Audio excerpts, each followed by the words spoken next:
안녕하세요, 여러분. 오늘은 허번 마쿠제가 이 에로스와 문명에서 이 프로이드를 어떻게 보았나, 이제 이 부분이 락강하고 또 어떻게 연결이 되나. 어떤 면에서 보면 마쿠제는 방법론적인 측면에서는 상당히 락강하고 비슷한 틀을 가지고 있어요. 뭐 헤겔, 하이데거 또는 뭐 마르크스 이렇게 가는데, 물론 이제 락강은 마르크스 쪽으로는 잘 안 갑니다만은. 이 마르쿠제와 하이데거를 좀 검토를 해보면 1928년도 마르쿠제는 하이데거의 제자가 됩니다. 그 당시 이미 이제 박사 논문을 쓰고 베를린에서 이제 자기 개인 어떤 그 비즈니스 하다가 하이데거의 존재와 시간을 읽고 그 프라이북에 와서 이제 공부를 했는데 1930년도 교수 논문이 그 헤겔의 존재론과 역사성 이론, 그러니까 이제 하이데거의 헤겔 해석을 또 이제 헤겔의 논리학 관점에서 또는 존재론 관점에서 그 역사 문제를 다룬 그런 책인데, 뭐 하이데거가 거절했다는 말도 있지만 사실 그 직접적인 상황이 그 당대 유대인 출신으로서의 마르쿠제가 뭐 교수 논문에 그게 뭐 수용이 된다고 해도 직장 자리를 갖기 어렵기 때문에 그렇게 거절한 거 아니냐, 뭐 그런 말들을 합니다만은, 재미있는 건 후설에게서도 1년간 공부를 했죠. 프라이북에서. 그래서 후설이 마르쿠제를 호르카이머에게 추천을 해요.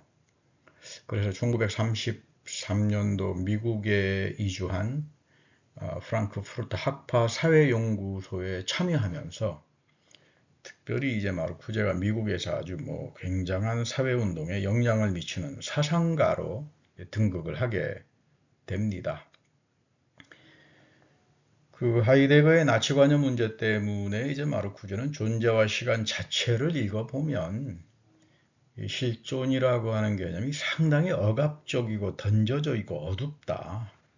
이미 이런 억압적인 차원이 이미 실존 개념에 담겨져 있고, 이런 하이데거의 실존 범주를 기초로 세계에 대한 이런 사회학 분석이 없이 실존론적으로 존재론적으로 가져갈 때 결국 그것은 나치즘의 이론에 먹힐 수밖에 없다, 이제 그런 비판을 합니다. 그러니까 마르쿠제는 하이데거와 칼 슈미트 정치이론, 이 나치이론을 상당히 이제 비판을 하고, 이런 실존주의적 결단주의가 아주 위험하다. 왜 그러냐면 이들의 실존주의 쪽에는 인식론이 사라지고 존재론으로 가니까, 인식론이 사라지게 되면 무엇이 옳고 그르냐에 대한 사회학적 분석을 못 해놓으니까 윤리적 중요성이 없어진다. 그러니까 결국은 이것이 히틀러 권력에 굴복하든가 아니면 스탈린주의식의 그런 전체주의에 굴복하던가, 이거는 좀 위험하다. 이제 이런 입장을 마르쿠제는 가지고 있고, 그런 면에서는 상당히 사회학적이에요. 마르쿠제 입장은. 1947년도 하이데거를 프라이부르크 근처에 이제 하이데거가 그 통나무집을 하나 만들어서 거기서 이제 살았잖아요. 그래서 많은 철학자들이 방문을 하기도 하고, 그 통나무집을 방문했을 때 하이데거는 뭐 자신의 정치적 오류는 인정한다. 그래서 이제 마르쿠제가 그래도 공적인 책임을 가지고 사과는 해야 될 거 아니냐. 그래서 이제 거절을 이제 했다고 해요. 오히려 홀로코스트로 인해서 죽어갔던 유대인들에 대한 아픔은 한마디도 말을 안 하고, 이 나치와 독일 국민들이 2차 세계대전 이후에 엄청난 고난을 당하고 있다. 뭐 이런 이야기를 해서 결국은 미국으로 돌아와서 마지막 결별 편지를 보내고 관계가 끊어졌다고 말을 합니다. 마르쿠제는 상당히 중요하게 본 저작이 1932년도 마르쿠스 경제철학 초고가 이제 발행이 됐는데, 발견이 된 거죠. 여기에 보니까 그 당시 스탈린주의의 아주 그 저급한 경제주의적인 마르크스주의, 이게 잘못됐구나. 오히려 루카치가 물화 개념을 통해서 이런 마르크스 변증법 안의 실천 개념이랄지 이런 풍부하게 해석한 게 옳다. 그래서 이런 루카치의 물화 개념을 통해서 이 하이데거의 현존재의 이 본래성과 이런 비본래성의 개념을 사회이론화할 필요가 있다. 이거 상당히 중요한 이야기입니다. 이 루카치의 물화 개념은 이 프랑크푸르트 학파에 아주 결정적으로 이제 영향을 주었고, 이 루카치의 물화 개념이 뭐 호르카이머에게도 또 뭐 이제 마르쿠제에게도 아주 중요하게 수용이 되죠. 그리고 이런 물화 개념 속에는 모든 것들을 다 사물화시켜 버리지 않느냐. 노동과 자본이라고 하는 게 사회 합리화 과정을 거치면서 전문화가 되면서 또는 분화가 되면서 다 그냥 물건처럼 취급돼 버리는 게 아니냐. 사람들이 사회 자체가 다 상품 취급이 돼 버리는 거 아니냐. 그러니까 이런 측면에서 이 존재, 현 존재가 갖는 본래성과 비본래성의 개념을 우리가 이해해야지. 하이데거처럼 실존주의적이고 개인주의적으로는 이건 상당히 위험하다. 뭐 이렇게 보는 겁니다. 하이데거의 존재론에 대한 헤겔 마르크스의 역사 부정법이 첨부가 됩니다. 하이데거 존재론 자체는 중요하다. 하이데거의 존재론은 중요한데 그것이 이제 헤겔과 마르크스의 역사 변증법을 기초로 해서 그 부족한 점은 메타적으로 비판돼야 된다. 그러니까 이제 이런 역사 변증법에는 현상과 본질을 어떻게 우리가 파악할 거냐. 우리 눈앞에 들어와 있는 사회 현상, 그런 현상을 가능하게 하는 본질의 문제가 뭐냐. 그렇게 변증법적으로 가게 되면 거기에는 대립이 나타나고 부정이 나타나고 매개가 나타나고 여러 가지 사회적인 맥락들이 이제 검토들이 돼야 되는데 이런 부분은 이제 하이데거 존재론에서는 찾아보기 어렵다. 그러니까 이제 하이데거는 유명하게 존재와 시간에서 이 현존재가 갖는 실존론적인 존재론적인 구조는 염려다. 염려하는 존재다. 그런데 이제 마르쿠제는 거절을 하죠. 염려가 아니라 현존재는 실제 사회 속에서 노동을 하는 사람들이고 세계의 존재 안에서 노동을 통해서 자기 생존을 위해서 투쟁하기도 하고 정의를 위해서 싸움도 하고 그게 현존재지. 무슨 어떤 단순한 자기를 염려하는 그런 개인주의적인 존재로 보기는 어렵다. 그래서 이 세계 내 존재는 자본주의 사회의 객관성, 또 자본주의 사회가 이 물화를 이제 일으키잖아요.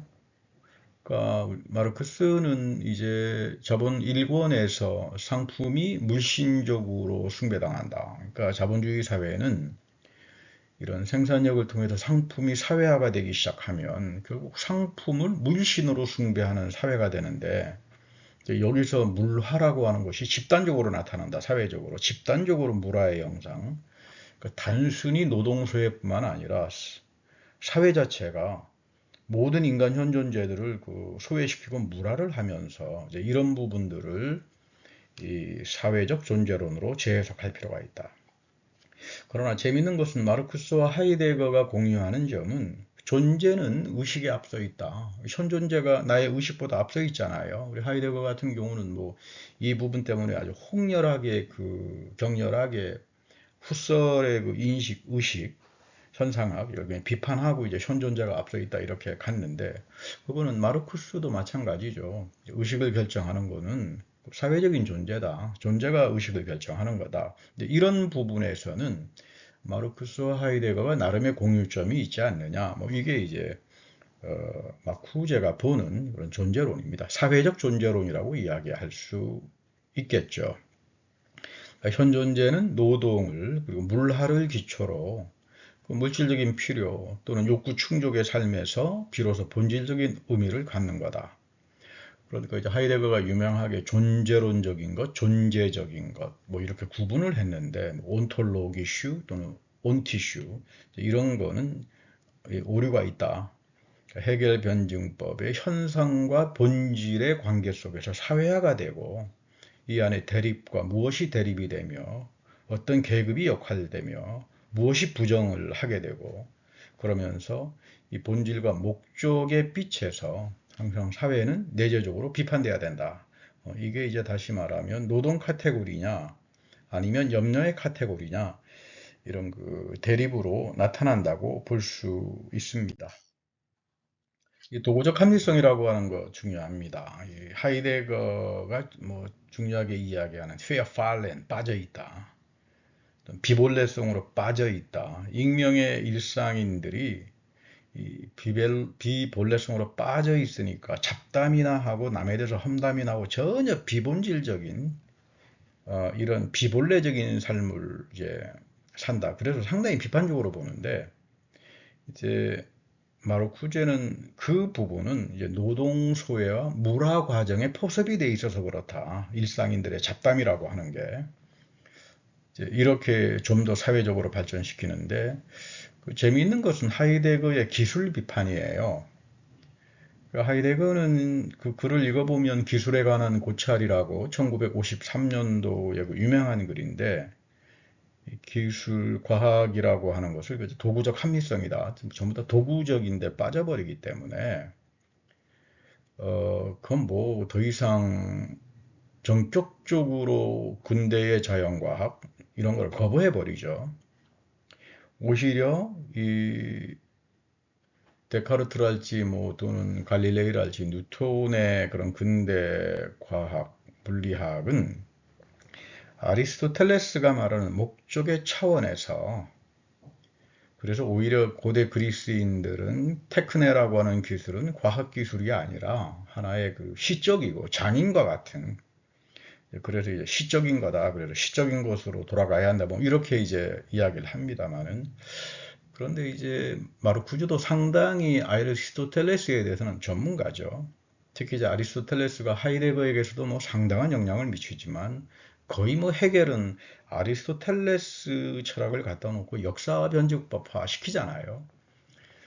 그래서 이제 마르쿠제는 오히려 아리스토텔에게 있어서 목적론이라고 하는 것은 이게 무슨 다 공리주의가 아니고 이 좋은 삶, 완성의 차원에서 공공선 또는 조화로운 사회를 지향하기 때문에 하이데거가 이런 아리스토텔레스의 목적론을 제대로 보지 못했다. 그런 빛에서 기술이 뭐 비판되기도 하고 또 그러나 기술이 공공선을 위해서 유익함을 위해서 사용된다면 그거를 굳이 우리가 뭐 거절할 이유가 있겠느냐. 그래서 이 기술에 대한 입장에서는 갈라집니다. 근데 테크놀로지와 기술 합리성은 하이데거처럼 단지 도구적인 합리성으로만 볼 수 없다.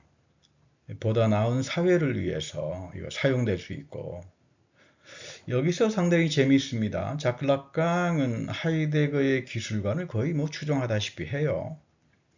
그래서 이 자연과학이라고 하는 건 일종의 정신 증세에 불과하다 또는 뭐 데카르트 주객도식에 붙들려 있어가지고 그 무슨 진리를 제대로 포기했느냐 이 부분은 상당히 이제 락강하고 오늘날 과학 철학자들 양자역학하는 사람들 사이에는 상당히 심각한 비판적인 논의들이 되죠. 왜냐하면 그럼 자연 세계가 우리가 양자역학을 가지고 자연 세계를 볼 때 과연 자연 세계가 락강도처럼 이게 상징계냐? 말도 안 되는 소리다. 그리고 두 번째, 오늘날 주객도식 가지고 양자역학에서 자연과학을 하는 사람이 어디 있느냐?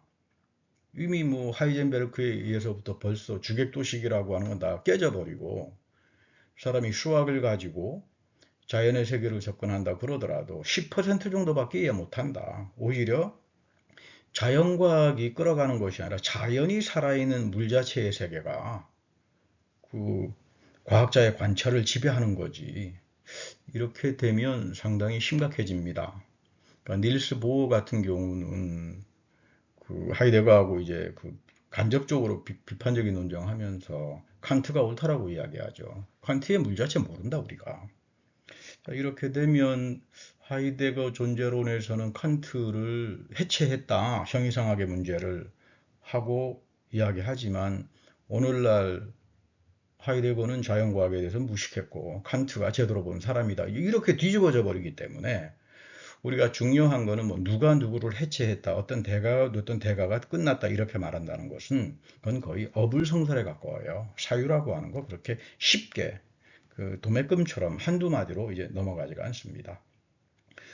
그래서 마르쿠제는 하이젠베르크 양자역학을 상당히 중요하게 수용합니다. 이게 이제 하이데거나 락강하고는 전혀 다른 이런 기술과 과학에 대한 이제 입장이라고 볼 수 있어요.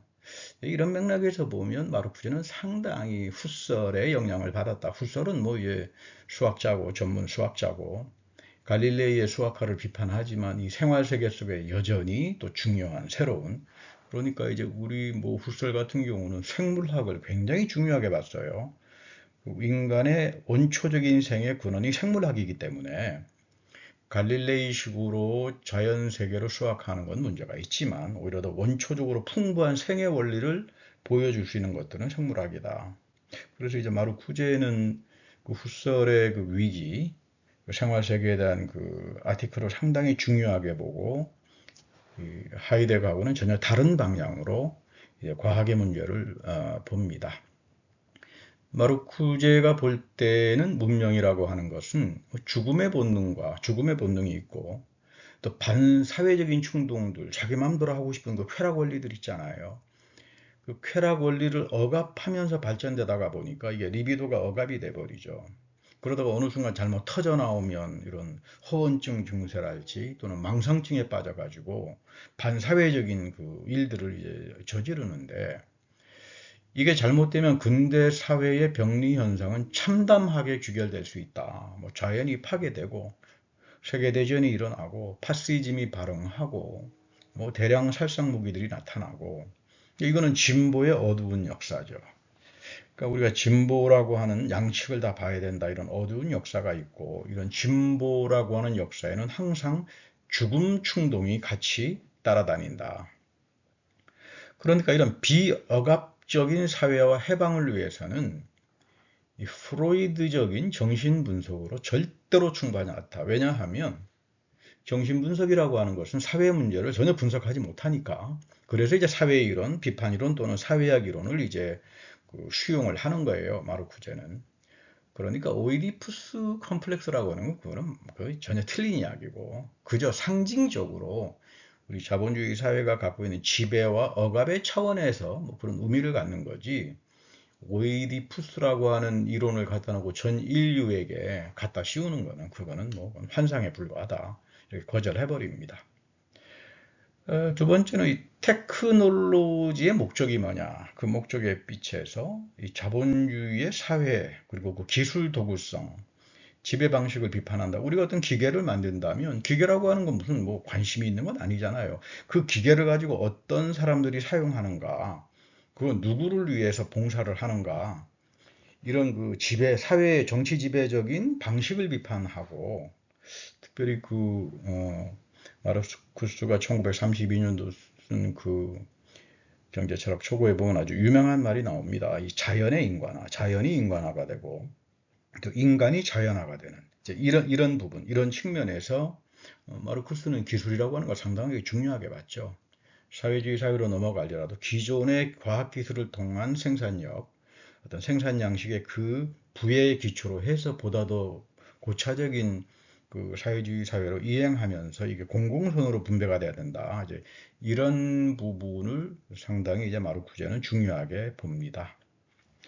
자, 마르쿠제의 에로스와 문명이라고 하는 책에서 보면 마르쿠스의 사회 이론을 통해서 프로이드의 생물학주의 또는 신화론에 기초한 이런 한계를 이제 극복한다.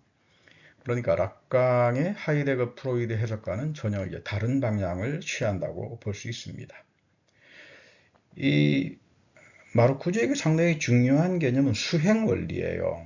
이 프로이드에게는 현실 원리인데 이 마르쿠제는 수행 원리가 중요하다. 왜냐하면 역사 사회적 발전에서 한 사회가 정체적으로 머무는 것이 아니라 한 사회가 역사적으로 사회적으로 발전하게 되면 노동이 생산이 되고 재생산이 되고 과학이 발전하고 사회 노동의 이제 분배들, 배열들 뭐 이런 것들이 나타나니까 억압이라고 하는 것도 잉여 억압, 서플러스, 잉여 억압, 뭐 잉여 가치처럼 잉여 억압이 나타나고, 이런 수행 원리, 사회의 발전 원리, 이런 것들이 출현하기 때문에 프로이드는 이런 수행 원리, 사회적인, 역사적인 사회가 발전해 나가는 수행 원리는 전혀 거의 뭐 어둡다, 맹목적이다, 이해를 못한다.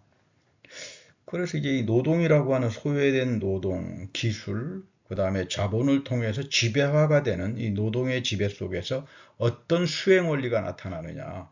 거기에 따라서 성의 억압이라고 하는 것도 사회적으로, 문화적으로, 그 사회 계층에 따라서 다 달라질 수밖에 없다.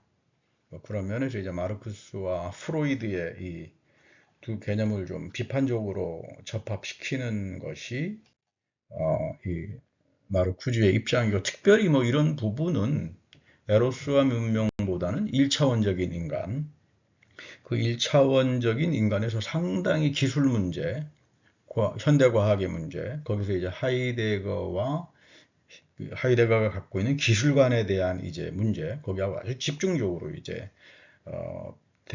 비판적인 대결을 하고, 자기가 보는 이제 과학과 기술 문제에 대해서 또 새롭게 전개합니다. 그러니까 이 마르쿠제는 현실 원리라고 하는 거, 프로이드가 이야기한 현실 원리는 역사 사회적인 배경과 계층의 발전의 측면에서 재해석돼야 된다, 사회학적으로. 그러니까 프로이드가 이야기하는 정신 분석 개념들이 있죠. 뭐 승화랄지 또는 뭐 동일시랄지 투사가 된달지 뭐 억압, 뭐 주입, 이런 모든 것들은 이 충동의 변화 가능성에서 설정이 되고 본능을 구성하고 뭐 욕구와 만족을 가지는 뭐 이런 이야기를 심리적으로 에너지 차원에서 본능 충동에서 이야기하지만, 프로이드는 전혀 이런 것들의 배경과 지배하는 사회 역사적인 콘텍스트를 고려하지 못했다. 그러니까 이제 프로이트는 쾌락 원리를 현실 원리로 변형시키는 데 관심했고, 이런 해석 원리에 보면 인간의 무의식과 의식에 기초한 이원론적인 인간 이해를 갖고 있어서 이거는 이제 문제가 있다. 그래서 마르쿠제는 인간과 자연의 다양한 그 인터랙션, 상호작용이랄지 또 거기서 나타나는 노동과 자본을 기초로 한 지배 방식, 정치적인 시스템이랄지 문화, 이런 억압과 노동의 문제를 현실과 사회 현실과 수행 원리로 접합을 해서 이런 낙강의 프로이드 해석에서 탈락시켜버린 이 노동과 이 억압의 역사 사회적인 틀을 제공한다. 뭐 이제 이쪽의 마르쿠제를 검토해 보면은 직접적으로 이제 락강하고의 어떤 언급은 없어요. 물론 그 당대 1차원적인 인간을 이제 살펴보면 이제 프랑스에서 논의되는 그런 담론 이론이랄지 뭐 이런 것들은 많이 이야기하는데 아마 서로 몰랐겠죠. 그러나 이제 어떤 철학적인 틀은 락강과 마르쿠제가 비슷하게 가지고 가지만 서로 프로이드를 둘러싼 해석에서 이제 달라지는 부분들을 제가 이제 언급을 하는 겁니다. 뭐 직접적으로 뭐 락강하고 이 마르쿠제가 뭐 비판적인 대결을 했다, 그런 의미는 아니고 간접적으로 이제 비교 검토는 할 수 있다, 이런 측면에서 제가 말씀을 드리는 겁니다. 억압이라고 하는 것, 마르쿠제에게는 사회 생산의 정도에 따라서 억압은 달라지는 거다. 무슨 뭐 어릴 때 어떤 오이디푸스 컴플렉스라고 하는 거세 억압이 전 인류에게 보편적으로 무시간적으로 적용된다라고 하는 건 그거는 난센스다. 개인이 어떤 소비를 갖느냐, 개인이 어떻게 벌이를 하느냐, 이 소비와 수익을 중심으로 해서 어떤 직장을 가지고 있느냐, 이 사회적인 경제 영역에서 위계 질서, 사회 계층화, 여기서 잉여 자본도 나타나지만 잉여 수익도 나타나지만 동시에 잉여적인 억압도 출현하게 되고, 이런 사회와 문화에서 드러나는 이중적인 잉여의 억압 또는 자본주의의 수행 원리, 정치, 경제, 사회, 문화 전반에 걸쳐서 이렇게 되면 소외된 노동이 사회에서 어떤 억압의 시스템으로 드러나는지, 그리고 물화 과정에 어떻게 편입이 되는지, 사물화 과정에 뭐 합리화가 되고 전문화가 되고 분업화가 되면서 이런 문화 과정 속에 전부 다 단편적으로 다 이제 기입이 돼 버리잖아요. 그래서 이런 사회 경제적인 억압과 시스템이 인간의 그 섹슈얼리티의 억압, 그리고 리비도에 대한, 다시 말하면은 아주 그 건강하지 못한 에로스의 삶을 살지 못하게 하는 그런 저항 요소로 이제 나타난다. 잉여 억압이라고 하는 개념이 그래서 상당히 중요하죠. 이 프로이드에게는 거의 나타나지 않는 개념입니다만은, 문명이라고 하는 것은 섹슈얼리티와 관련이 되고, 이 부족이나 그룹에서 착취와 독점으로 성에 독점이 되지만, 또 억압된 자들은 끊임없이 이 지배계급의 반란을 일으키고 공포를 유발하니까 성을 엄격하게 규제하기 시작한다. 자기네가 독점하기 위해서. 두 번째는 이 문명의 역사에서 본능 제한은 그 생활 필수품의 결핍이 오기 때문에 또 강요를 당하고, 이런 위계 질서적인 재화를 분배하는데 뭐 부를 이제 공정하게 분배하는데 위계 질서에 따라서 하다가 보니까 이 노동 분업이 상당히 중요하게 되고, 이 노동 분업 속에 또 지배 방식이 또 작동이 되고, 그러니까 이 지배자들의 관심이 이런 잉여 억압의 첨부가 된다는 거죠. 항상 지배자들의 관심이 이제 잉여 억압의 첨부가 되고, 현실 원리라고 하는 것은 이런 생산의 메커니즘을 통해서 충동 욕구가 컨트롤되기 때문에, 이런 거는 에로스를 충분히 사회 전반에 걸쳐서 채워줄 수 있는 그런 생명을 위한 문화로는 발전되기가 어렵다. 그러니까 쾌락 원리는 문명의 합리적 발전을 위해서 거세될 수밖에 없고, 주의상수라고 하는 쾌락, 그 락강이 이야기하는 주의상수, 희열이라고 하는 것은 문명의 지배 시스템 안에서 경제 추구에 다 방해가 되기 때문에, 뭐 노동시간 때문에 여러분 뭐 주의상수라고 하는 건 누리기가 어렵죠. 그래서 현실 원리 아래서 본능들이 변형이 되고, 이 에로스의 충동과 죽음 충동이 이제 나타나기 시작하고, 그러니까 섹슈얼리티를 억압적인 방식의 문명에서는 죽음 충동이 우세해질 수밖에 없다. 뭐 이거는 자본주의 사회뿐만 아니라 파시즘 사회랄지 뭐 소비에트 사회랄지 그냥 다 이렇게 깔려 있다고 보는 거죠. 이걸 어떻게 해방시킬 건가? 뭐 이제 변증법적 사회가 중요하다. 그러니까 이런 쾌락의 원리라고 하는 것은 전 사회의 자녀 출산을 위한 기능으로 예속이 돼버리고, 일부 일처제를 제도화하기 시작하고, 에로스가 갖는 자율적인 생애 원리는 그저 출산을 위한 수단으로 변형돼 버린다. 그런데 가만히 보면 사회가 발전할 때 쾌락 원리라고 하는 것하고 현실 원리 사이에는 이 쾌락이 끊임없이 억압되면서 축적이 되니까, 이런 억압된 에로스를 자유롭게 하는 해방의 프로젝트가 필요하다. 그래서 이제 프로이트의 에로스 문명을 마르쿠제는 자유와 해방을 위해서 어떻게 사회화할 거냐, 이거 이제 비판이론적으로 고찰하는 방식이라고 볼 수 있습니다. 그래서 뭐 이 부분이 가장 그래도 잘 나와 있는 게 뭐 해방을 향하여라고 하는 그 자그마한 그 책자하고, 그다음 왜 우리가 살아가는 사회 속에서 인간들이 전부 다 1차원적으로 이렇게 다 큐피드타스에 빠져가지고 이런 삶을 살아가느냐, 이거를 위해서 이제 에로스와 문명에서는 프로이드를 집중적으로 다루면서 이 원초적인 생애 문제를, 프로이드가 보지 못한 부분은 헤겔의 변증법과 그리고 니체를 상당히 중요하게 봅니다. 마르쿠제는 그 에로스와 문명에서 이런 것들을 위해서 이 사회를 에로스와 생애 원리를 위해서 해방으로 가져가 보자. 그러니까 락강의 아르키메데스점이라고 하는 건 원초적인 주의 상스의 거세죠. 뭐 어릴 때 거울 단계에서 거의 다 이제 자아라고 하는 게 파편화된 몸으로 다 거세가 돼버리고, 상징계로 들어가 봐야 다 아버지 법에 의해서 다 과대하고 강조가 되는데, 마르쿠제적인 관점에서 본다면 그건 수용이 안 됩니다.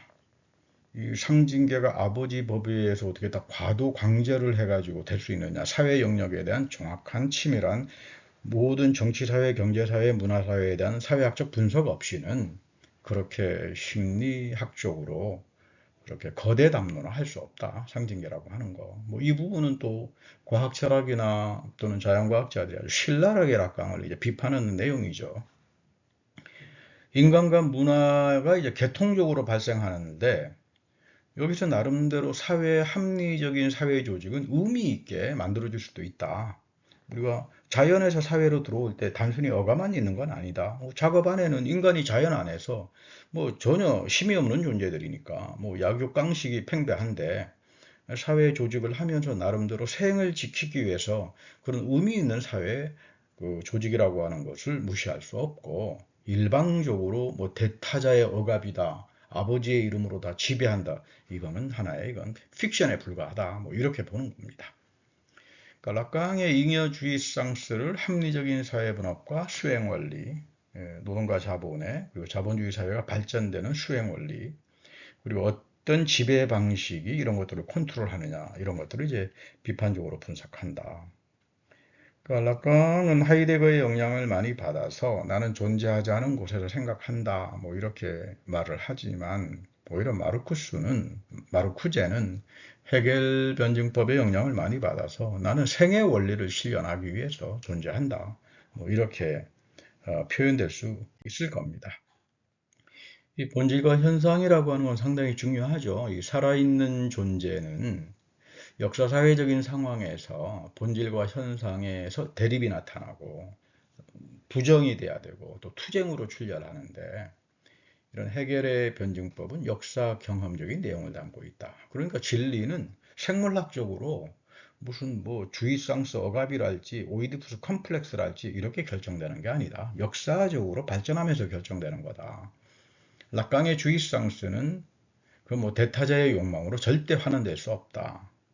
경제적 영역에서 사회 분석을 요구하고 대타자의 질서를 본질과 현상이라고 하는 대립에서 파악하고 그리고 대타자의 지배를 언제든지 부정하고 변혁되어 온 역사사회적인 현실들이 있지 않느냐. 그 상징계라고 하는 게 그러면 그게 전부 다 지배했다면 고대에서 봉건제에서 초기 상인 자본에서 마지막 오늘까지 그런 사회들이 어떻게 이행이 되고 변혁되고 혁명이 일어날 수 있느냐. 그건 뭐 전혀 안 된다 이렇게 보는 거죠. 이런 욕망의 해석에서 억압과 노동의 역사적인 관계가 있고 이 자본주의가 시장 경제가 있는 거고 또는 사회주의의 계획 경제도 있고 또는 비유럽적인 다른 아시아, 아프리카, 라틴 아메리카 문화에서 다 다르다 욕망이라고 하는 게. 그러니까 성의 담론이라고 하는 것은 다양한 방식에서 중충결정적으로 또는 잉여라고 하는 억압구조 또는 뭐 식민지를 경험했던 그쪽에서는 중충이 아니라 과소적으로 결정이 되기도 하고 하기 때문에 이런 억압과 노동의 변증법, 성의 담론 이런 것들은 이 사회적인 관계의 총체에서 이런 프로이트가 이야기한 현실 원리, 뭐 중요한 내용이긴 하지만 재구성할 필요가 있다. 법과 사회문화적인 가치들, 이건 다 역사적으로 침전된 거기 때문에 이런 것들이 또 우리들의 본능과 주의상스를 변형시킬 수도 있고 또 법적 지배라고 하는 거, 관료제 이런 것들이 다 제대로 분석이 돼야 어떤 본능이 뭐가 지금 억압이 되어 있고 사회적으로 문제냐 그리고 주의상스를 어떻게 우리가 새롭게 또 열어놓을 수 있겠느냐 뭐 이런 것들에 대한 마르쿠제의 비판적인 하나의 태도라고 볼 수 있습니다. 락강과는 달리 헤겔의 이성은 역사 이성이며 욕망과 충족의 변화 체계 속에서 주인과 노예의 인정투쟁으로 구체화가 되니까 이 노동의 사회화와 잉여 억압이 중요하다. 락강 하이데거 존재론과 대타자의 권위, 법 일방적인 지배는 사회학의 영역에서 역사 번증법으로 이행이 되고 이런 하이데거의 존재론의 진위는 비판과 부정, 대립과 갈등, 투쟁 여기에 기초한 인식론적으로 재검토되고 해방윤리적으로 재구성해야 한다. 그러니까 락강의 대타자의 지배를 모든 인간의 합리화와 에로스의 해방과 윤리적인 삶을 다 가두어 버리는 그런 제국주의적인 담론 이론으로 될 수 없다. 뭐 이런 맥락에서 본다면 마르쿠제는 상당히 푸코하고도 가까울 수 있고 또는 둘레주가 가타리와 함께 그 락강의 그런 그 정신 분석을 거의 제국주의 이론으로 신랄하게 비판하잖아요. 그러나 이제 이 마르쿠제는 조금 달리 프로이드가 갖고 있는 중요성은 거절하진 않아요. 프로이드가 갖고 있는 통찰 중에 또 중요한 부분들은 이제 비판 이론적으로 수용한다. 억압된 성충동이 개인의 노이로제 증서에서 회귀한다면 뭐 이것을 프로이드처럼 일반 역사에 무차별하게는 적용할 수가 없고 어떤 구체적인 사회에서 이런 노이로제 증상들이 나타나는지 그거는 이제 세밀하게 검토하고 이제 기술돼야 한다. 그러니까 당대 비엔나 부르주아 성의 문제 프로이드가 뭐 집중적으로 경험했던 그런 경험적 사실인데 이게 아시아나 아프리카나 라틴 아메리카에서 식민지 사회에서 성의 문화하고는 전혀 다르지 않느냐. 사회경제적 발전과 기술 진보에서 드러나는 수행 원리, 그리고 잉여의 억압, 사회적 발전 속에 항상 억압이 잉여적으로 나타난다. 그것은 노동시간이 어떻게 배열되고 있느냐, 임금이 어떻게 결정되고 있느냐, 수익이 또는 뭐 이제 휴가랄지 이런 새로운 욕구의 변형이 다 나타나지만 프로이드는 이제 안타깝게 이런 부분을 충분히 파악하지 못했다. 뭐 그건 낙광도 좀 비슷합니다.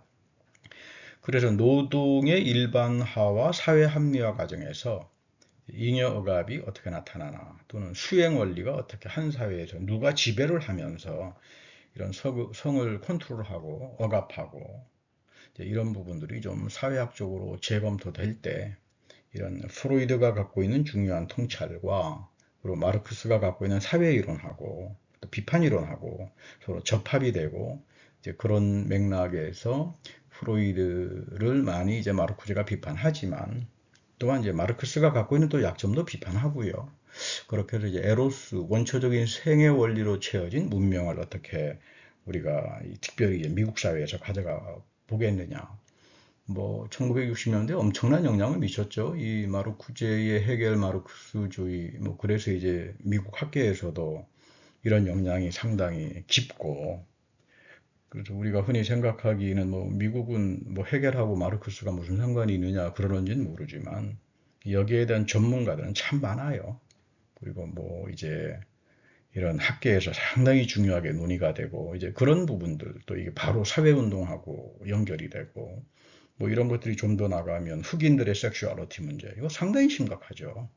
뭐 이런 것들이 사실은 하나의 어떤 그 플랫폼 지렛대적인 어떤 역할을 해준 사람이 허번 마르쿠제가 60년대 미국에서 학생운동에 이제 관여하고 사상적으로 영향을 미치면서 이런 1차원적인 인간이나 에로스와 문명의 문제 그리고 어떤 해방된 사회를 향해서 지향할 거냐 뭐 이런 부분은 오늘날도 무시하지 못하게 미국에서는 중요한 자리를 갖는다고 볼 수 있습니다.